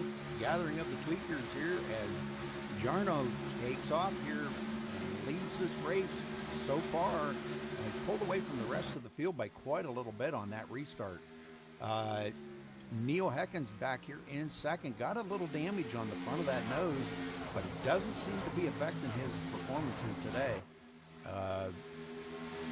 Right behind him, Cohen was one of our leaders coming up through the field as Michael Koenig now tries to get a run on him. Coming in turn 3, they all stay low, trying to protect that position. Sean? Yeah, it's nose to tail, and Koenig is all over his bumper of Garrett's bumper right now.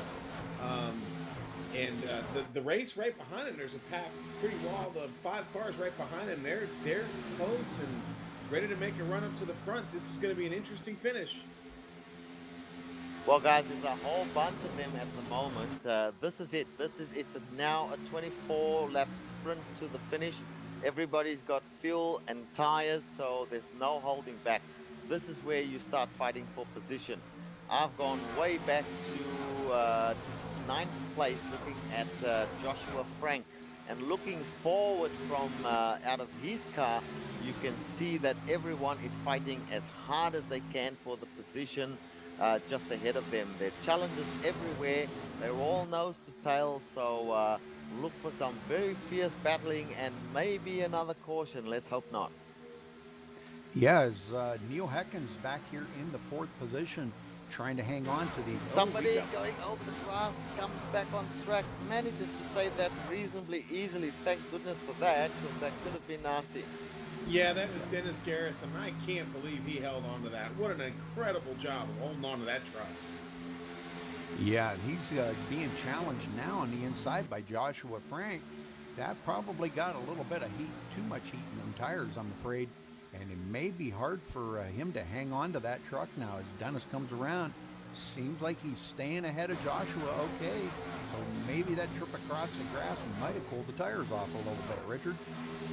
Yeah, that could help. Maybe we should do that more often when we're racing as well. Doesn't do much if you hit the wall though.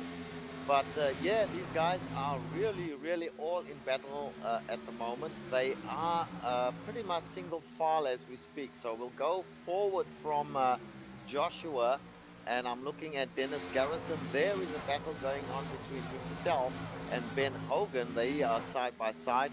Ben Hogan's got the inside and Garrison falls in behind. Gave him a little bit of a love tap there as well. And going forward from them, we've got Eric Mulder. He's a little way off the front pack. Now, we seem to have seen Jarno Panicky checked out there, Rudy. So he's leading by quite a little way. And if he can keep that up, then he's going to win this race. But behind him, you've got 4 cars very close to each other. The last in that run is Denny Rates. And then there's Neil Heckens in front of him. Michael Koenig, terrific job from him in 3rd place at the moment. And Kun Gerards is the only one trying to chase down our leader, Jarno Panakit, at the moment. But Jarno doing an absolutely terrific job, Rudy. Oh, yes. And Cohen now starting to reel in Jarno by a little bit. Jarno just kind of fading just a little, enough to kind of get him back up to his bumper. And if he does get up to his bumper, we could see one heck of a finish here. We only have just a handful of laps to go here. 20 laps to go? Less than 20. No, 120, 14, 15 laps exactly to go. Yeah. At the lap 120 right now, so 14 laps after this one. And you're quite right, he is reeling in Kun Gerard, reeling in Jarno Panakit. This is, Rudy, what we spoke about. The draft is now starting to take effect down the straightaways, and that's where he's getting advantage over Jarno. Every time they go down the front stretch or the back stretch, it gets just a little bit closer. You're exactly right. Sean, is there any battles going on in the back that we need to be aware of? Yes, Rudy, there is. Joshua Frank is all over Ben Hogan. He's trying to really make a move on him. He's looking to the inside right now, and he is right off of his bumper. Nice battle going on here for 9th and 8th place, trying to take 8th place. Oh, and Hogan closes the door on him as Hogan just closed the door on Frank. I mean, he slammed it shut, but here comes Frank. Oh, and they just got together. Caution will come from this. They're going backwards at the moment. They haven't hit anything just yet. We do have Joshua Frank going across the grass now. We have Ben Hogan up at the top somewhere. I can't see him at this moment. Joshua Frank still struggling to keep his truck under control. He does manage to do that without hitting anything. So, but he's practically in the pits at the moment. So he comes back out on track safely. Thank goodness for that. That was just some really hard racing by them too, and it looked like Ben Hogan got just a little loose on the outside there, trying to give Joshua Frank all the room he needed on the inside, but just enough that he got too close to that wall, tapped it, and come down into Joshua Frank, and that brings out the caution here on lap 122. Yeah, absolutely, and that is what we didn't want to see, but what it does do is have a new restart, and we will now have Kun Gerards have an opportunity to make a new attack on Jarno for the lead. And but we've seen Jarno take off like a rabbit down a rabbit hole when the lights go green, or even before the lights go green. So this is going to be quite interesting. We see a few wave bys as well, so it's all happening, as I like to say. Yeah, and Michael Koenig coming down on pit road. Sean, what's going on there? You know, he didn't get caught up in anything. This may be strategy. I don't know. Maybe he's looking to make a mad dash here at the end, but I'm not really sure why he's coming down. He's changing 2, and looks like he's changing 4 tires. So maybe fresh tires is the answer. I don't know. I don't know if he has enough laps to get it done though. Yeah, you're right, because we've only got 10 laps to go, and when they get the green flag, we may only have 7 or 8 laps, and this could, I don't know if that was a good call or not, but I guess that's between him and his crew chief, whatever they decided. But if you look back up in the front here, Cohen right there with Jarno going to lead him around, and back under caution here. And while we're under caution, I would like to thank our sponsor here, Taze Heckens, for sponsoring this race. Thank you, Taze. Well, guys, let me have a few words on this Michael Koenig thing here. I've been thinking about it. He's coming out in what's going to be quite far back, but he's one of 2 guys. There was another guy in the pits as well that have absolutely fresh tires, and these trucks work best when they have fresh tires. But it remains to be seen whether he's got enough of an advantage over the rest of them, as we see another one shooting 2 of them. Well, no, that one doesn't shoot. He only pretends to go into the pits. So getting back to Koenig, will he have enough of an advantage to get to the front? I don't think so, Rudy, because it wasn't that long ago when all of them pitted under caution. Yeah, and he's going to be restarting from the 11th spot. That's quite a few cars to pass to get back up to the front here with just a handful of laps left. I don't know if he's going to have enough time. Maybe he was just trying to get a top 5 finish or top 10 finish. So, yeah, we're going to have to wait and see how that's going to play out for him, as they're still under caution coming around here, single file. Jarno leading him around, Cohen in 2nd, Neil 3rd, Denny 4th, Dennis Garrison 5th, Robert 6th, Roy Visser, which is one that we were talking about earlier there, Roy Visser, Richard. Roy Visser, very good racer, staying in the top 10 pretty much all day. They're in the 7th spot. And somebody we haven't even mentioned so far in the broadcast, we have Pascal Lahn, who is in 8th place now, and that is due to the attrition of the race. He finds himself in 8th place. So that is a useful finish for him if he can stay there. Somehow I think he's going to come under a lot of attack from the guys behind him, Mark Figueres, Michael Carter, Michael Koenig. That is the big question mark of this race. Michael Koenig, we know he's fast at the start of a stint. I do notice that he tends to be on the outside now. He will have the inside line on the restart here, so that will give him an advantage over whoever is next to him. But tough time he's got in the 8 or so laps that will be left to try and get to the front. I personally, Rudy, I like Jarno for this race at the moment, because Jarno, he's been strong all race, and we're coming to the closing laps now. The tires are nice and cool. I think that he may well get this race, get the win in this race, if he doesn't get a tap from one of the others challenging hard for position. You're right, and Jarno probably going to get the jump on this start, so Cohen's going to have to be right on the stick and make sure he's right with him, because they're only going to have just a few laps here to finish this race out. When they come by, it's going to be 7 to go. Actually, let me just make another comment here. Neil Heckens, who you will remember was running in first and second place very early on in the race. He's in third place at the moment, so he's got an inside line behind Jarno. If he gets a really, really good start as the lights go out, so I'll hand it back to you, Rudy. All right, we're getting ready to go green here, and Jarno does take a jump right there, but you were right, Neil Heckens going with him on the inside. Great start by Jarno as he pulls away from the field. Can he hold that lead? These guys battling really hard right behind him. There's Cohen on the outside, Neil Heckens on the inside, coming down the backstretch, battling it out, going into turn 3.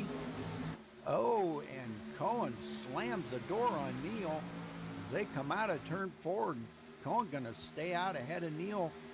And great racing here, Sean. It is, yeah, but here comes Koenig. He is making a move, and he's awful fast down here on the bottom. He's making his way up. He's coming up on Pascal line right now. That's his next target, so watch out. Well, he's got Visser in front of him right now. I don't think he has enough, there's just not enough laps left, even with his fresh tires. If you look back to the front, Jarno has got it pretty much sewn up here in first place. He's checked out a little bit, as we've seen him do with all the restarts. He's being chased hard by Koen Gerards and Neil Heckens. Koen did a fantastic job to keep Neil Heckens out there, Rudy, because Neil was trying for that inside line. As we see Dennis Jarrison getting into 4th place, just passing Denny Rats there. So these guys fighting really, really hard now. He touches the wall a little bit there. That won't do any damage. Michael Koenig, where is he? Good grief. Michael Koenig is charging hard, very, very hard. He's challenging now the number 42 car of Denny Rats. Goes to the inside, manages to grab that position, I believe. So maybe this is working out for him, Rudy. Absolutely. Like I said, he may only been trying to get a top 5, but he's rolled into I believe into the 4th position now, and that's very, very strong by him. As they're coming down to the closing laps here, we've got 4 laps to go here, and everybody battling and hard, pushing their trucks as hard as they can push them, and trying to stay safe. Coming out of turn 4, Michael Koenig gets a little bit loose right on the tail of Neil Heckens. Yeah, Neil not giving up the inside line there, and that's kind of bulking Michael for a run. And what that's also done is given Dennis Garrison an opportunity to confirm that 3rd place position. Michael has got to try and get on the inside of Neil Heckens if he's going to try and make that position, but Neil is not making it easy. Great racing from Neil Heckens there. In the meantime, Jarno Manekit still out in front there, and a good lead he's got on Koen Gerard. So it looks to me like my prediction may well come true, and he's going to come away with this race, Rudy. Absolutely, as they're getting ready to come to the white flag here, going trying to reel in Yarno, but I just don't think there's enough time to get up there and challenge him. But been a great race for these guys. These guys have really been hard chargers all race long. Dennis Garrison now in the third spot, really putting on a heck of a run here today. I'm sure he's very pleased with his run. Had a few little taps into the wall, but nothing that has caused him And major Koenig damage. making a late run, Rudy, and he gets past the 41 car of Neil Heckens into fourth place now. Gets a little bit of a tap as well. And sorry, what are we hearing? Yep, Checkered flag. That was the last. That was the last lap there. Sorry about that. So back to you, Rudy. Yeah, Yarno coming across the line first. Very, very good finish. Showing Cohen probably about a half a second behind him as they come across the line. So great run by Yarno today. Man, oh man, did he ever put on a heck of a show. Coming out there with them 4 fresh tires and just beating the pants off of these guys out here, Richard. Yeah, so just to recap on that, Jano Panakit did win the race. He had a good lead and he didn't relinquish it to anybody. Kun Gerard's a great second place from him. Challenge from Neil after the restart from Neil Heckens, but he managed to hold him off and kept that place. The best run we saw in that last restart was from Michael Koenig. Without a doubt, he moved from 11th place he was when on the restart. He managed to pull off a 4th place there with Neil Heckens in 5th place, Rudy. Yeah, that was a great run by Michael Koenig. We were kind of a little concerned there whether that 4-tire pit stop was going to be a good thing for him or not, but definitely took him from 11th to 4th. I think he's very proud of that run. I think he wanted to kind of be up there and challenge Yarno, but coming home 4th spot, that's I think he'll take that. You know, Absolutely. I want to give my hats off to our own Kevin Brown, our spotter, for making that call on Dennis Garrison there. He had a heck of a run to finish 3rd. Yeah, fantastic. Let's keep running through. And we will go and have a chat with some of the drivers after a very, very short break. So let's just run through the final spots there, Rudy. All right. Well, Neil Heckens, like we said, coming in the 5th spot there after him and Michael Koenig having that last lap battle, and Michael Koenig just barely getting by him, beating him by less than 1/10 of a second at the line. Roy Visser in the 6th spot, which we watched Roy pretty much all day long, and Roy really put on a good run out there for the race today. Mark Figueres in the 7th spot, Pascal Land in 8th, and Michael Carter in 9th, and Denny Rates in the 10th spot, Richard. Excellent racing from everyone in that top 10. And, in 11th place, Joshua Frank, we saw some really, really good battling with Joshua and some of the other drivers. In 12th place, Remco Moot. We didn't speak much about him, but he's brought up a 12th place. Thyman Nabirs, which we spoke about in the early part of the race, and Ben Hogan, 13th and 14th. 15th place by Robert Witt, and then Eric Mulder in 16th. The rest of them pretty much parked it behind the wall. So the finish is 16th.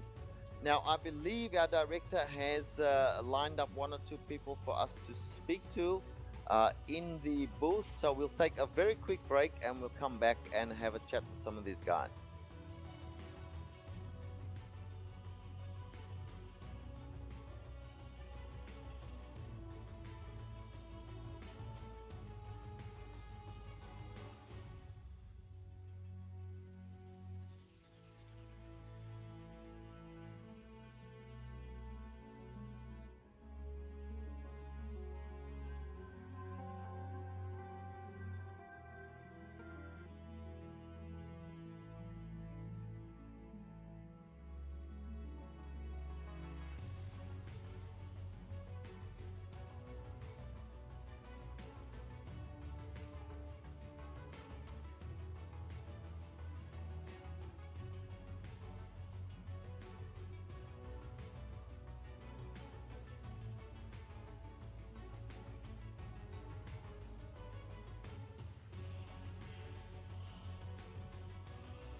Welcome back here to the GOT race at Charlotte Motor Speedway today, where we watched Jarno Pennekeet win here in the top spot. Great run by these guys out here today.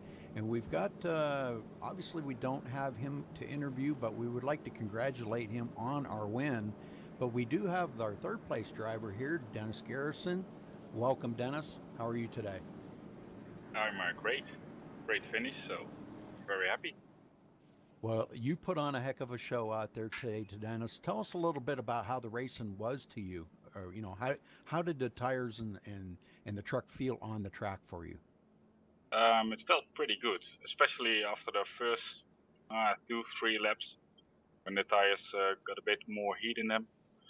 It was a bit loose on the starts, but after that, it felt really solid. Well, that was a great race out there. We've seen a lot of side-by-side racing, and you guys raced very clean, and we've seen you up in the front pretty much most of the day, and you managed to stay out of a lot of the major wrecks.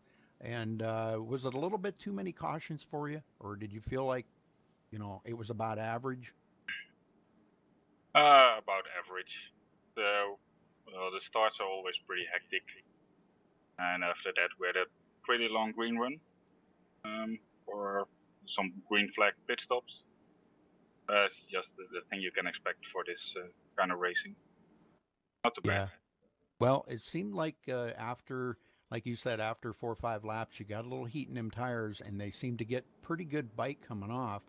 But we noticed everybody having trouble coming out of turn 4 or going side by side down through the quad oval. Did you find that kind of a little bit tricky sometimes coming out of 4 or going down through the front stretch? Yeah, the exit of 4 is really tricky. It gets very loose, very easy. Also lost it one time during the race. Had a big moment going through the grass, big hop somewhere in the middle. Managed to keep it out of the wall somehow. It's very tricky. It's also when you're on the low line in 3 and 4, it gets loose on the exit. Seems where the banking is changing. It's pretty tricky on 3 and 4, especially exit of 4. We seen you go for a ride out across the grass there, and it seemed like it. After you did that, it seemed like you picked up speed. So we kind of made a little joke about it there, saying maybe you got that grass kind of cooled the tires off a little bit. Did it feel a little bit better after that, or what? No, it was still the same, but I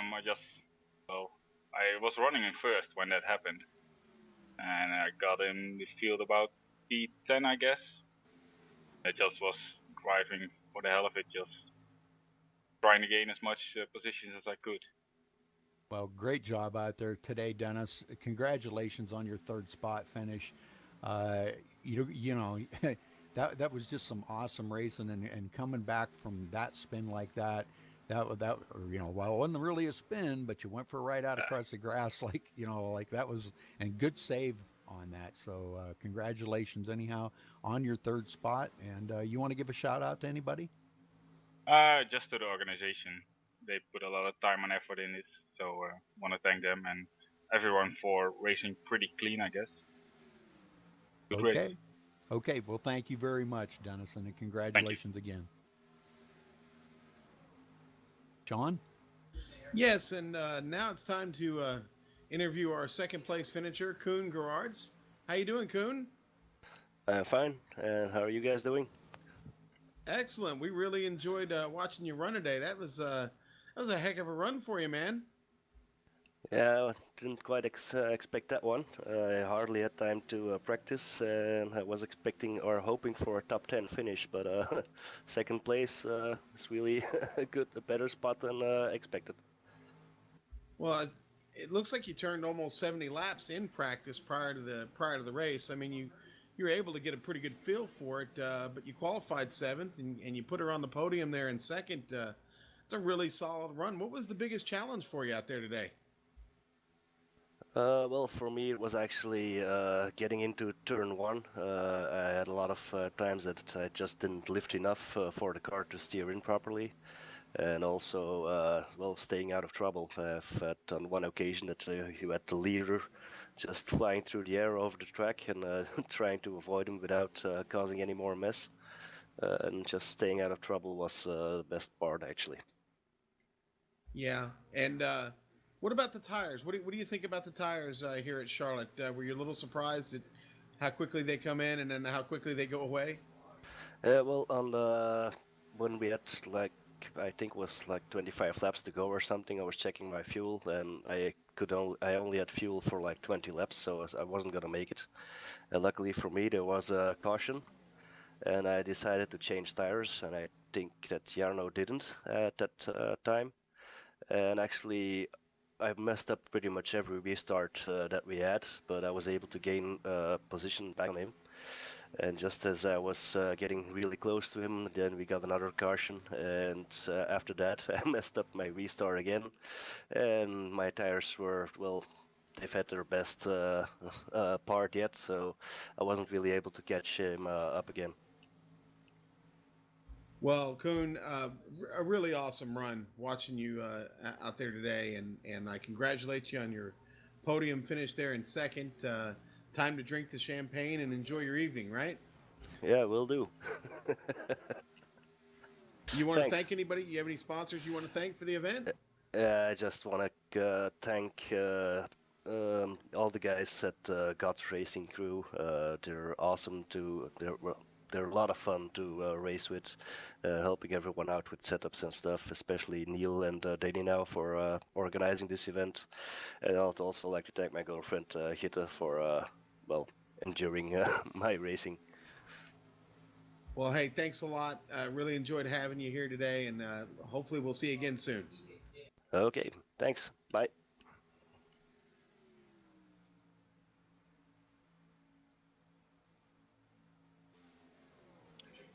Well, guys, we have Neil Hickens in the booth with us, and Neil, how are you today? I'm good. I had a very strong car. A great battle in the beginning with I think 4 or 5 other trucks, and but and after the green pit stops, I passed a couple of cars with good strategy. Took 2 tires. That worked out, but unfortunately somebody drove into me, and after the after I got my repairs done, thanks to the cautions, I was still missing some speed, so it was very hard to keep Michael behind me at the end. Yeah, it was a fantastic race to watch and also to call. We certainly had a great time up here in the booth calling the race. So when you started off, did you think you had a good chance at getting the win? Who was your main? Who were you most worried about at the beginning of the race? Yeah, Yarn is always pretty fast. Um, the the guy who made a lot of flips on the front stretch. I don't. Sorry, but I don't remember the name. He was pretty quick too.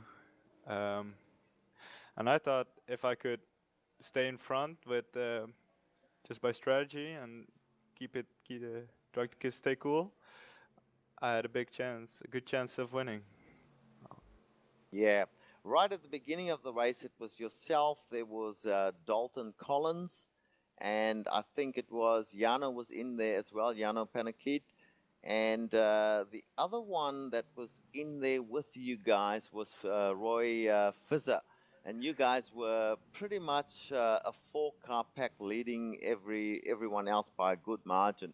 And at that stage of the race, we looked at it and we said, well, this is where the win's going to come from.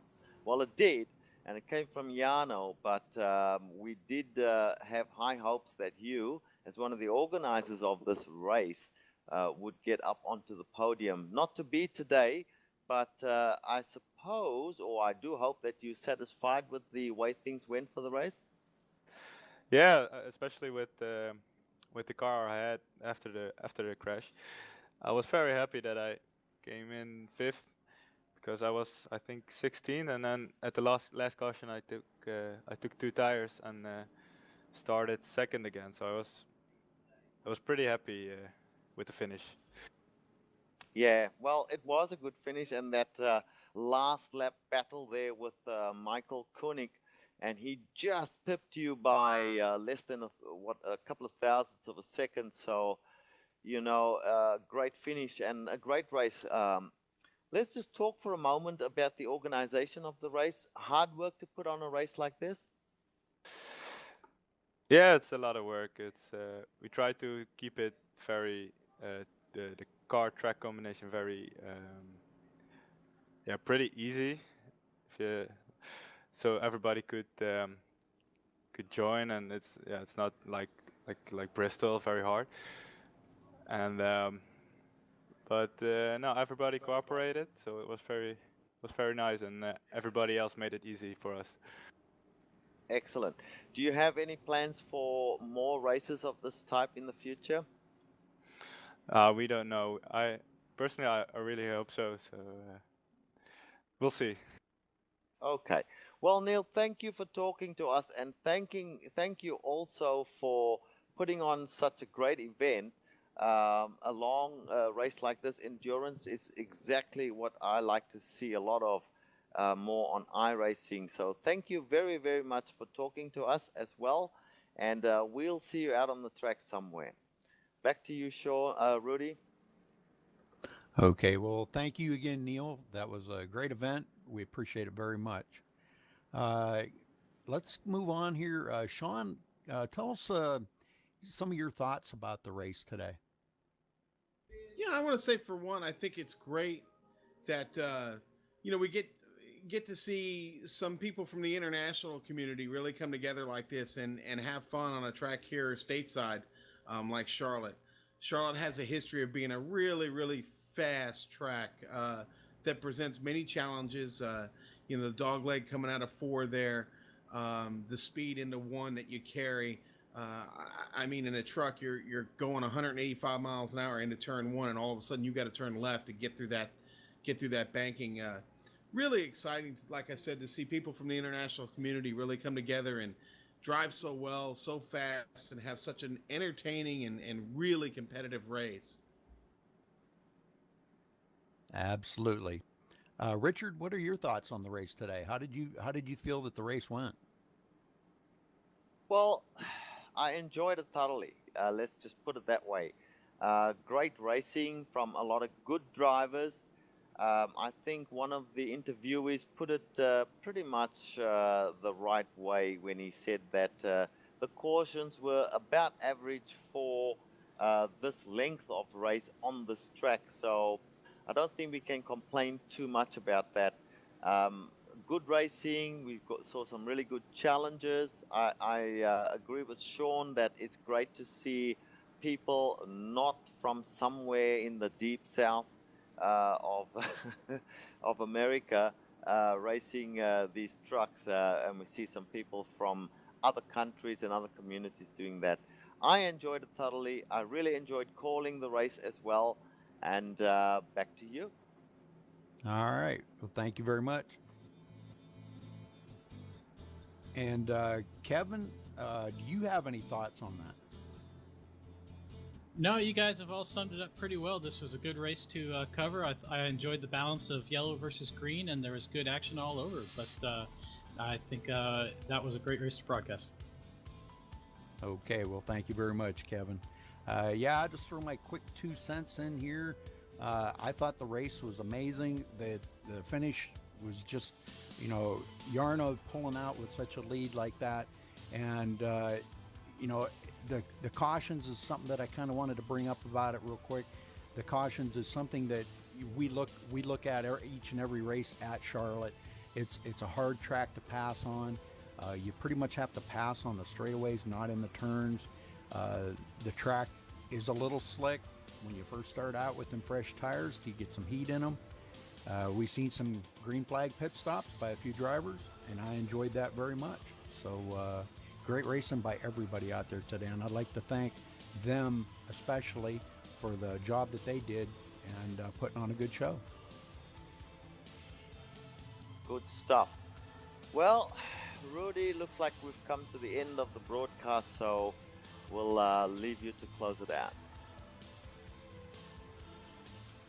All right, give me 1 second here.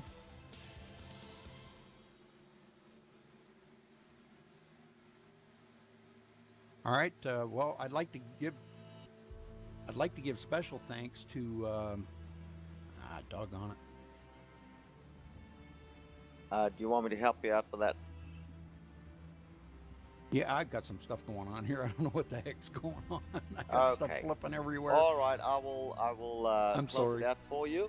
Okay, thank you. We at GlobalSimRacingChannel.com, we would like to thank iRacing.com, XSplit, Twitch TV, Audio Technica, and Ava Media. We would also like to thank the team that did the broadcast today. That was Kevin, Sean, Rudy, and myself. We have a great website for you to have a look at, www.globalsimracingchannel.com. We are on Twitch at GSR Channel. We have a Facebook page, facebook.com/Global Sim Racing Channel. So check us out on all these different avenues if you wish to. The music we have on our broadcast is provided by Eric Ekholm. You can find his music not only here on the GSRC, but also in TV commercials, movie trailers, iTunes, and Spotify. And if you do like the music, tell him where you heard it at ericekholm.com. We have another musician, Casey Lalonde, who also provides us with some fantastic music for our broadcast. You can find some more of his music at caseylalonde.bandcamp.com. Now, the next race will be on the 9th of November at Indianapolis at 10 a.m. at Pacific Standard Time. That will be the Blondies MX5 World Tour presented by QRS. Also, on the same evening, we will have the Continental Endurance Sports Car Series at Road America. So until next time, folks, race clean, race hard, and we'll see you on the track.